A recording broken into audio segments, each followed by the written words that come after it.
నమస్తే, welcome to gossips garage. సున్నితమైన HCU ఇష్యూని డీల్ చేయడంలో సీఎం రేవంత్ రెడ్డి విఫలమయ్యారా? అందుకే అధిష్టానం దూత మీనాక్షి నటరాజన్ రంగంలోకి దిగారా? ఏకంగా సచివాలయంలోకి ఎంట్రీ ఇచ్చి మంత్రులతో మీనాక్షి నటరాజన్ అధికారిక సమీక్ష నిర్వహించడంపై పార్టీ లీడర్లలో ఆందోళన మొదలైందా? ఇంతకీ మీనాక్షి ఎంట్రీతో కాంగ్రెస్ ప్రభుత్వంలో ఏం జరగబోతోంది? రాబోయే రోజుల్లో అటు ప్రభుత్వ పరంగా ఇటు పార్టీ పరంగా ఎటువంటి మార్పులు జరగబోతున్నాయి? Watch this story. సచివాలయంలోకి ఎంట్రీ ఇచ్చిన మీనాక్షి నటరాజన్. మీనాక్షి సచివాలయ సమీక్షపై ప్రజల్లోకి తప్పుడు సంకేతాలు వెళ్లాయా? మీనాక్షి వ్యవహారంపై మంత్రుల్లో ఆందోళన మొదలైందా? ప్రభుత్వ సమర్థతపై పార్టీ పెద్దలకు నమ్మకం లేదా? తెలంగాణలో హైదరాబాద్ సెంట్రల్ యూనివర్సిటీ భూముల వ్యవహారం రోజురోజుకి వివాదాస్పదమవుతోంది. కంచ గచ్చిబౌలిలోని 400 ఎకరాల భూములను కాంగ్రెస్ ప్రభుత్వం అమ్మకానికి పెట్టారు అన్న వార్తలపై రాష్ట్రంలో తీవ్ర వ్యతిరేకత వ్యక్తమవుతోంది. హెచ్సియు విద్యార్థుల నుంచి మొదలుకుని ప్రతిపక్షాలు, పర్యావరణవేత్తలు, సినీ రంగ ప్రముఖుల వరకు అంతా కాంగ్రెస్ ప్రభుత్వ నిర్ణయాన్ని తీవ్రంగా వ్యతిరేకించారు. అంతేకాదు, ప్రభుత్వానికి వ్యతిరేకంగా పెద్ద ఎత్తున ఆందోళనలు చేస్తున్నారు. ఈ క్రమంలో విద్యార్థుల ఆందోళనతో పాటు విషయం సుప్రీంకోర్టు వరకు వెళ్లడంతో వ్యవహారం కాస్త సీరియస్ అయింది. దీంతో రేవంత్ సర్కారు మంత్రుల కమిటీని వేసి దిద్దుబాటు చర్యలు చేపట్టినా అప్పటికే జరగరాని నష్టం జరిగిపోయిందని, ఈ విషయంలో పరిస్థితి చేయి దాటిపోయిందనే వార్తలు పొలిటికల్ సర్కిల్స్ లో వినిపించాయట. సున్నితమైన హెచ్సియు వ్యవహారాన్ని సీఎం రేవంత్ స్మూత్ గా డీల్ చేయలేదంటూ వచ్చిన విమర్శల నేపథ్యంలో హైకమాండ్ దూతగా రాష్ట్ర పార్టీ వ్యవహారాల ఇన్ఛార్జ్ మీనాక్షి నటరాజన్ ఎంట్రీ ఇచ్చారు అనేది party inside talk. Telangana Congress వ్యవహారాల ఇన్ఛార్జ్ మీనాక్షి నటరాజన్ హెచ్సియు భూముల వివాదంపై సీరియస్ గా దృష్టి సారించారట. హైకమాండ్ దూతగా నేరుగా సచివాలయానికి వెళ్లి మంత్రులతో సమీక్ష నిర్వహించారు మీనాక్షి. ప్రభుత్వం నియమించిన మంత్రుల కమిటీతో సమావేశమై కంచె గచ్చిబౌలి భూముల వ్యవహారంపై ఆరా తీశారట. భూముల యాజమాన్య హక్కుల నుంచి మొదలు హెచ్సియు వివాదం వరకు అన్ని విషయాలను మంత్రులను అడిగి తెలుసుకున్నారట.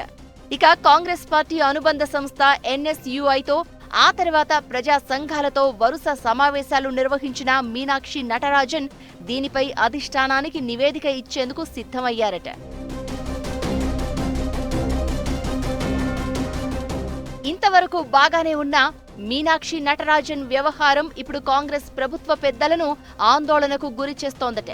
గాంధీ భవన్ కు పరిమితం కావాల్సిన మీనాక్షి ఏకంగా అధికార సచివాలయానికి రావడంపై సీఎం రేవంత్ రెడ్డి సహా మంత్రులు విస్మయం వ్యక్తం చేస్తున్నారు అన్న చర్చ జరుగుతోంది. హెచ్సియు భూముల వ్యవహారంపై ప్రభుత్వం నియమించిన మంత్రుల కమిటీతో అధికారికంగా ముఖ్యమంత్రి సమీక్ష నిర్వహించాల్సి ఉంటుంది. కానీ కేవలం పార్టీ ఇన్ఛార్జిగా ఉన్న మీనాక్షి నటరాజన్ మంత్రుల కమిటీతో సమీక్ష నిర్వహించడం, అది అధికారిక సచివాలయంలో జరగడం ఏంటని అంతా అవాక్కవుతున్నారనే టాక్ వినిపిస్తోంది.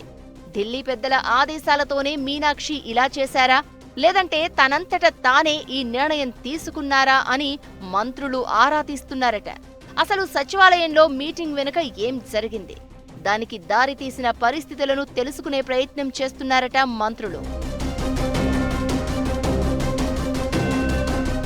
పార్టీ రాష్ట్ర వ్యవహారాల ఇన్ఛార్జిగా ఉన్న మీనాక్షి నటరాజన్ సచివాలయానికి వచ్చి మరీ అధికారిక సమీక్ష నిర్వహించారు అంటే తమ ప్రభుత్వ సమర్థతపై అధిష్టానానికి నమ్మకం లేదా అన్న సందేహాన్ని వ్యక్తం చేస్తున్నారట మంత్రులు.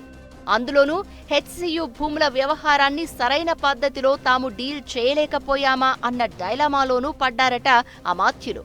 అయితే మీనాక్షి నటరాజన్ అధికారిక కార్యక్రమాల్లో కలుగజేసుకోవడం, హెచ్సియు భూముల వ్యవహారానికే పరిమితం అవుతారా, లేదంటే ఇకపై అన్ని ప్రభుత్వ వ్యవహారాల్లో ఆమె తల దూరుస్తారా అనే అనుమానాలను వ్యక్తం చేస్తున్నారట మంత్రులు. ఇలా పార్టీ ఇన్ఛార్జ్ సచివాలయానికి వచ్చి అధికారిక సమీక్ష నిర్వహించడంతో ఇప్పటికే ప్రజల్లోకి తప్పుడు సంకేతాలు వెళ్తున్నాయని ఆందోళన చెందుతున్న ప్రభుత్వ పెద్దలు, మంత్రులు ఇలాగే కంటిన్యూ అయితే మాత్రం కష్టమే అన్న అభిప్రాయాన్ని వ్యక్తం చేస్తున్నారట.